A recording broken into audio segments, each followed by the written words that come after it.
Hello, everybody. Welcome back to Tiger Talks. It's been a minute. My name's Olivia, and I'm going to be hosting with two other great people today. We're going to be talking about TV and all the things that we have watched during quarantine. I'm an avid fan of all things pop culture, and I love talking to people. Hi, I'm Lahari, and I'm a sophomore here at Indy. I'm in love with baking as a much needed stress reliever from school, and also I just love watching TV shows of all genres, from like the most despairingly sad ones to the literal laugh out loud ones on Netflix. And yeah, that's a little bit about me. Hi, I'm Bree. I'm a freshman. I am a humongous Avengers fan. I'm totally down to talk about Avengers anytime. And I also love sloths. So Well, right off the bat, I'm curious, Bree. What's your favorite? Who's your favorite Avenger? I have to um, know. Is that a hard question? Maybe that's a hard question, but I'm just curious.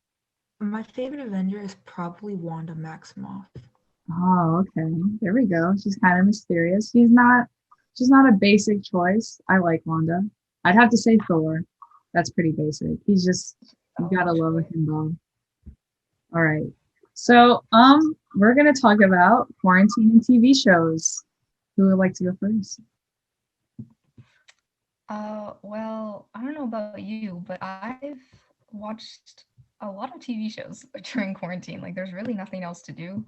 So I've gotten into a lot of different genres that I haven't explored like ever before, specifically anime. Um, I watched Haikyuu. It's pretty good. And I'm watching Death Note right now.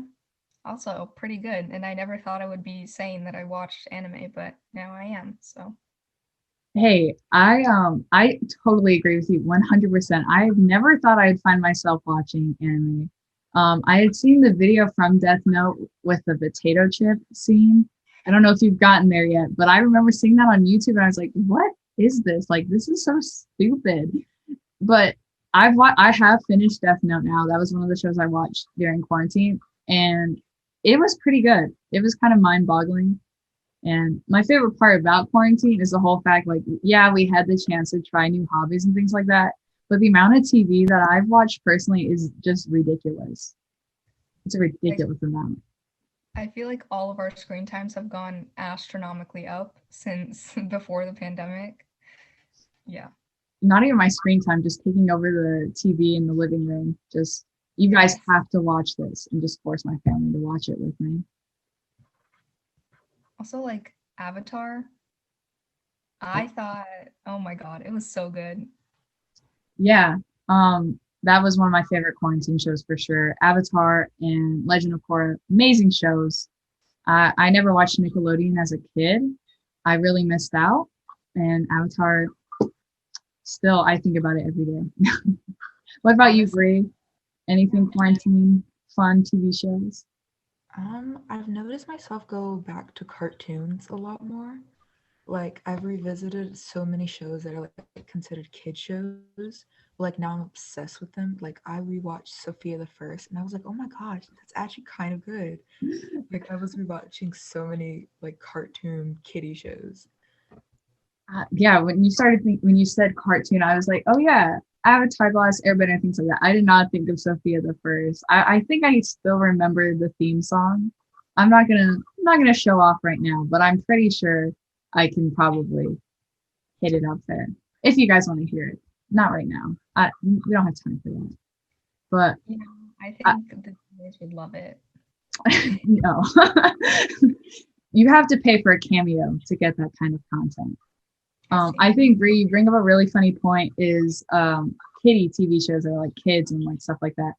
And Avatar The Last Airbender is not it is not like predominantly a kids show. That show is so deep. Like I okay, now that I'm saying it out loud, I feel kind of silly, but there are some really awesome like topics that they tackle. And I feel like I haven't seen that in basically any other kids shows. I mean, yeah, they have deep topics in a lot of them, but like Avatar is so different. Like I don't, yeah, along with that, like I don't know how it's a kid show and not like a teen show or something like that. Well, right. And they don't even like tackle it in a way where it's like this is an adult topic. Like they don't like shove it in your face. Like Katara literally takes down an entire, I don't know, mate like patriarchy in the first season. Like that's just something that happens in the show. And I They do it so effortlessly. effortlessly. Like that's not something that happens in TV shows now. And I think I know I'm going to show my kids Avatar. That's going to be their show. And forcibly, of course. They don't have a choice. But it's not like it'll matter. That show's amazing. So, I know we can talk about Avatar for an entire podcast. I personally can. Bria, I'm curious. Have your shows changed? Like any taste change? Any different genres that you've tackled? Um, I feel like yes and no. Like, I definitely revisited shows that I didn't watch before, and I definitely did like reach out like different genres and stuff. Like, for instance, cartoons and stuff. I went back to cartoons, and I definitely went to like lots of action-packed films and lots Right. of horror films in a way. I feel like my taste went very far since quarantine has begun. No, I think All of that's a trend with everyone. I used to hate horror, but nothing beats living in a pandemic in real life. So like nothing is scary. So nothing is scary compared to what we're living in right now. What about you, Hari? I know you talked about anime and things like that. Mhm. Well, yeah, along with the horror thing, like I used to like horror, but I feel like I really got into it during quarantine. It's nothing like, I mean, I feel like I've just thought about so many existential topics by now. I have a very high tolerance to being scared. So, Nothing can beat the mind. That nothing is scarier than your own brain. That's what really scared me about horror movies is it wasn't the actual like thing that they ended up showing. It's like me having to sit there and think what is going to show because like I would always make the movie so much better in my head. Like they should have just had me make the horror movie for them because whatever I was thinking was going to happen was way scarier than what actually happened. But and like, I feel like for me, all my life, I haven't been as scared with the movies that could literally happen, like serial killers and like robbers and like stuff like that. But I've been more scared with like the paranormal movies, like ghosts. really, It's yeah. really interesting. I don't know why. is that where you were going to say, Brie? Yeah, I like to think of like what would I do in that situation? Because I feel like with like robbers and stuff, we've been like trained to know what to do, I guess, in a way, because those situations would actually happen. But like, what would I do if there was like a killer clown eating kids? Like, how would I react? And no one in the town believed you. That- Yeah, like Um, I don't know if this really falls under horror, but something that I watched that was on Netflix. It's an original. It's like their original anthology series that isn't necessarily original. It's based off of a book. It's called The Haunting of Hill House, and then The Haunting of Bly Manor, which is like not necessarily a continuation, but it takes like the same actors and just puts them into new characters, like an anthology series. Have you guys seen it? I haven't seen it, but I've definitely heard of it. It sounds really good. yeah, I've heard of it, but I haven't seen it yet. Okay, you have to watch it, especially Haunting of Bly Manor. It really deals with like the paranormal ghost aspect of it, but then it also makes you really care for these characters in a way where it's like, I think I was very upset for a week, just how it ended. Like it made me upset, like spiritually. It made me want to like go back in the show and save the characters in a way that you couldn't save them. It's very interesting. I recommend it for sure. You guys have to watch it. That'll definitely go on my list. Thank you. And then you have to I feel put my like name at the bottom. I need credit for everything. So that goes on to the topic of finding a new show. Do you guys find it easy to find a new show? Or do you guys get stuck rewatching things? I feel like I rewatch shows. Like yeah. it's really hard for me to find new shows, even when people recommend stuff. I don't like not know. I don't like not knowing what's gonna happen in a way. I like the predictability of like seeing the show and knowing, oh, this is when this person's gonna die, or this is when this person lives, or something. Like, I totally get that. And especially with shows, like their first season is always kind of like slow. And like you always have that friend like, don't worry, after the first season it gets so much better. But you're like, I don't have time for this. I have Avatar The Last Airbender I can watch for the 50th time in a row. I know what's gonna happen. And some of those shows you notice things that you didn't notice the first time, and then it just makes the rewatching experience so much more enjoyable. I feel like for me, I can start a show, but it's the problem of like sticking with it for me. Like I can easily start so many shows, but like I can't go through all of them completely and like still be interested. Yeah, I get that a lot. I don't know about you guys, but Ferris Bueller is like a classic movie. Everybody's like, that's like one of the best movies ever. But I think Ferris Bueller is so annoying that I cannot enjoy the movie. Like, I think he is so annoying. I'm like, you're dragging your friends through all this trouble for what? This kid just destroyed his dad's car. I'm like, I would hate to be your friend. Like, I don't know, something about it. Like, I know that's not how you're supposed to be taking in the movie, but that's how I take it. And the character for me has to have like a certain set of qualities for me to actually watch it. Sometimes characters can be too distracting when I'm like, this is stupid. Then I just turn it away. yeah. Yeah, I think I've experienced that with a few characters. They're just so like infuriating and cringeworthy that I just can't watch it. Yeah. Yeah, I know that's how people are with The Office. They hate Michael Scott. I know my dad is one of those guys who's like, this guy is so annoying. Like he thinks about it as like, what if he was my manager type of thing. Like, yeah, if he was my manager, I would hate my life. But for a show, I think it's pretty funny. But then you start rewatching, I'm like, okay, now he's just being annoying. So it kind of comes like, are you seeing them as characters? Or are you seeing them as people? And it's kind of coming in to this weird type of thing. That's why superhero movies are pretty good because there's no way that they're real people. So Yeah, true.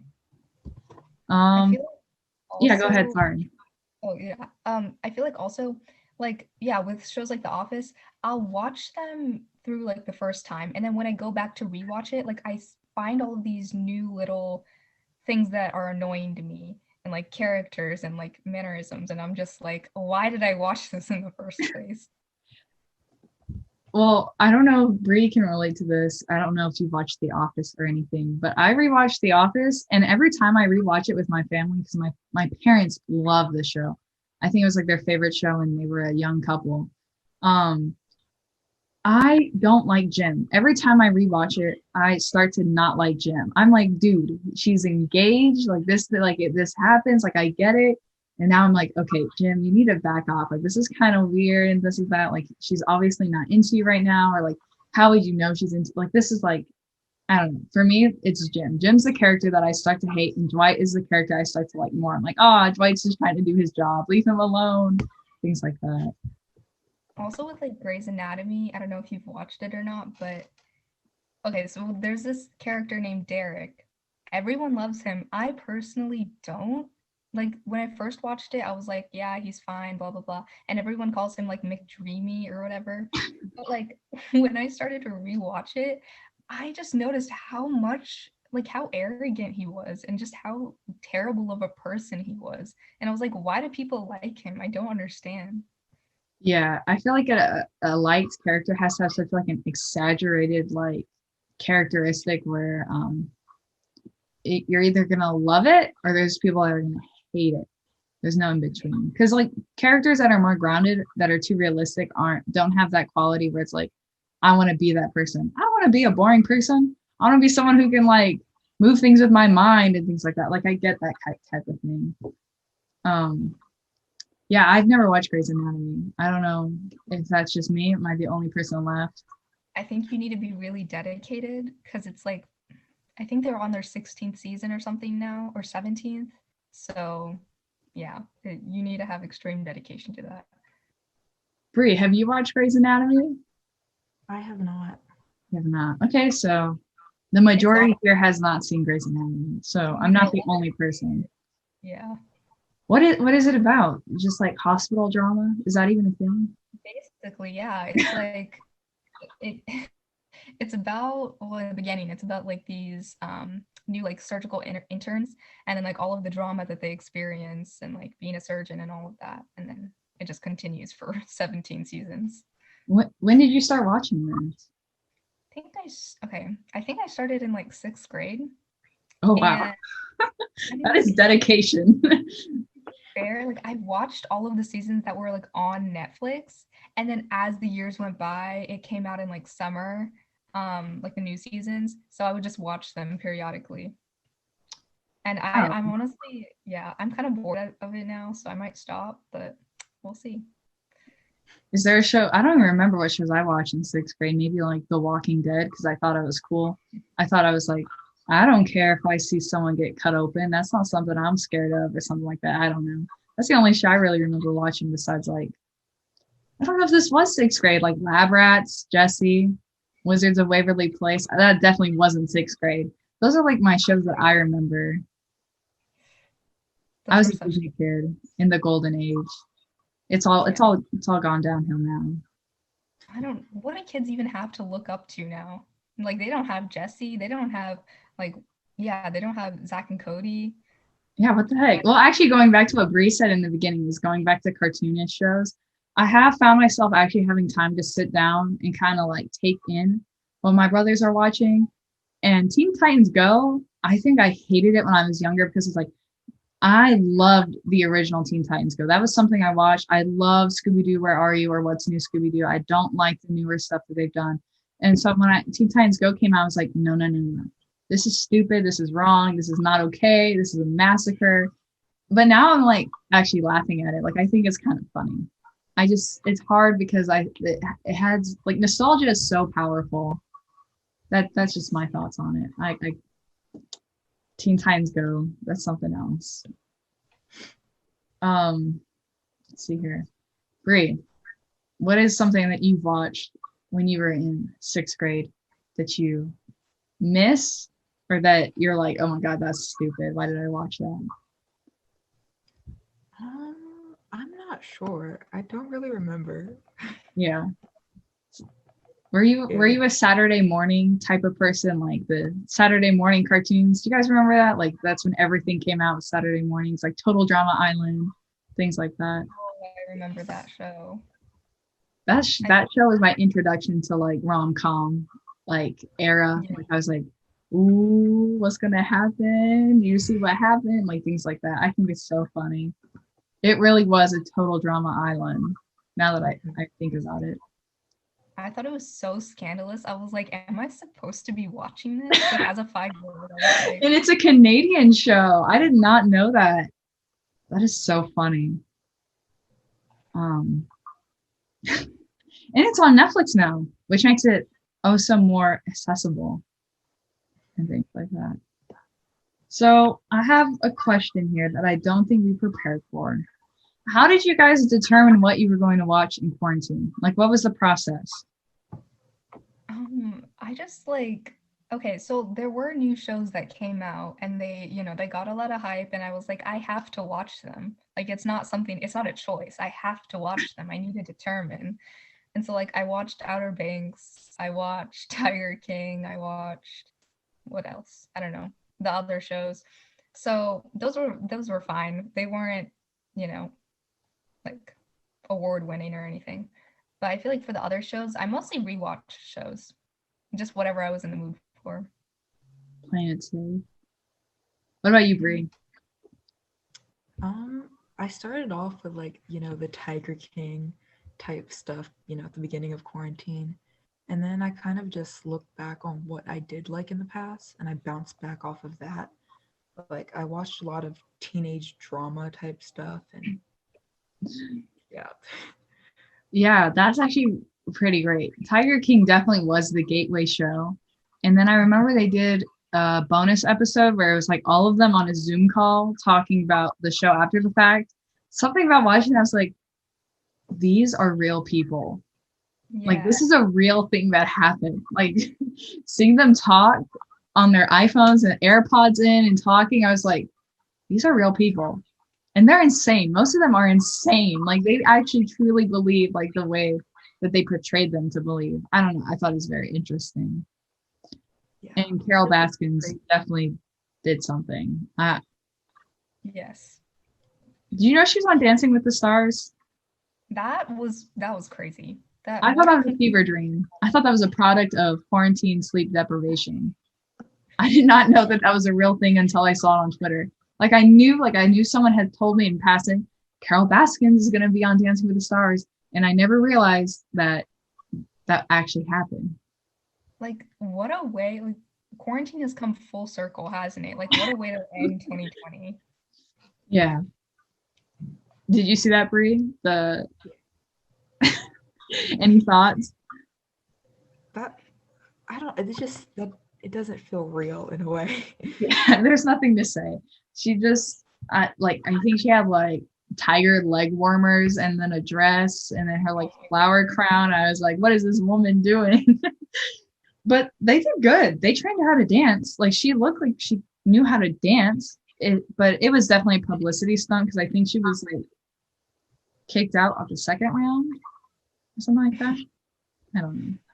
But not to get totally off topic, Dancing with the Stars is a scam because Zendaya didn't win. Oh, Zendaya should have won. Zendaya should have won. She's amazing. Yeah, So talented. for sure. Does anybody have anything else they would like to add about quarantine and TV? Because my free Zoom account plan is telling me it's going to kick me out in 10 minutes. What were your guys' like favorite shows that you watched? You can take that one, Brie.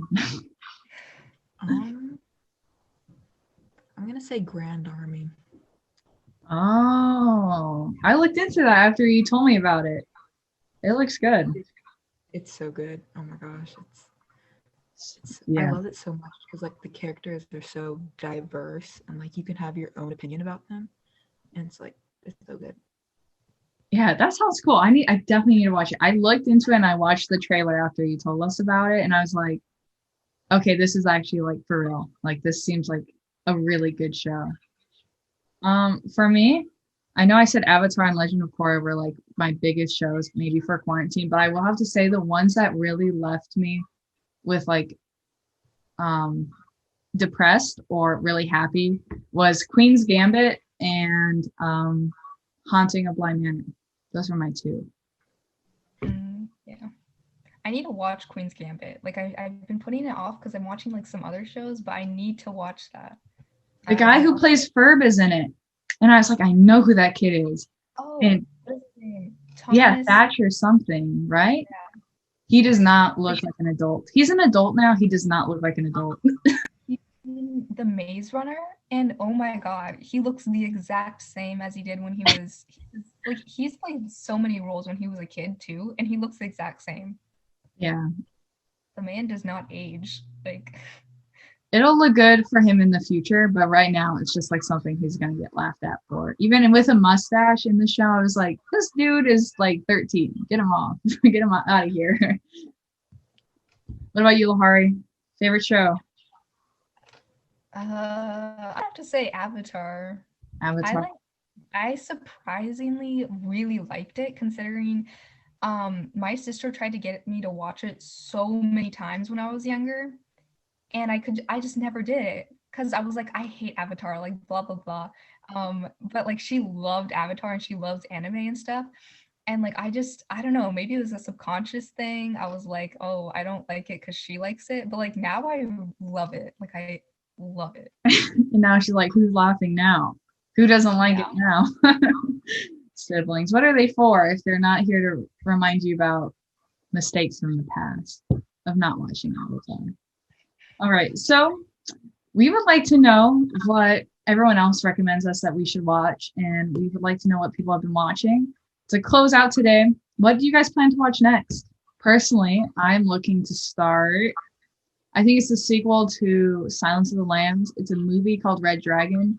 I'm just not a big movie person. I can watch 10 hours of a TV show, but like an hour and a half of a movie, you won't catch me there. I think I'll watch Queen's Gambit and that new show that came out on Netflix called Selena. Oh, yes, Selena. I love Selena. I watched the J-Lo movie last week, or not last week, 2 weeks ago, and I love Selena. I don't know why I completely forgot about that. Except I'm really scared because I've seen some mixed reviews, but I'm gonna watch it with my mom. What about you, Brie? I think I'll also check out Selena and probably Avatar because I have not seen it. Okay, we're gonna have to re-meet and follow up this segment. We're gonna talk about Selena and Avatar. We can go in a full breakdown. You got to bring notes. You got to write notes. You got to tell us your thoughts. We need to know because you're a new convert. We need to make sure that you experienced it in the way that it should be experienced with full, young, like childhood joy, nostalgia, as it should. Well, I think this was a really awesome conversation. I can't wait to meet back with you guys again and to talk more about TV shows and all that kind of stuff.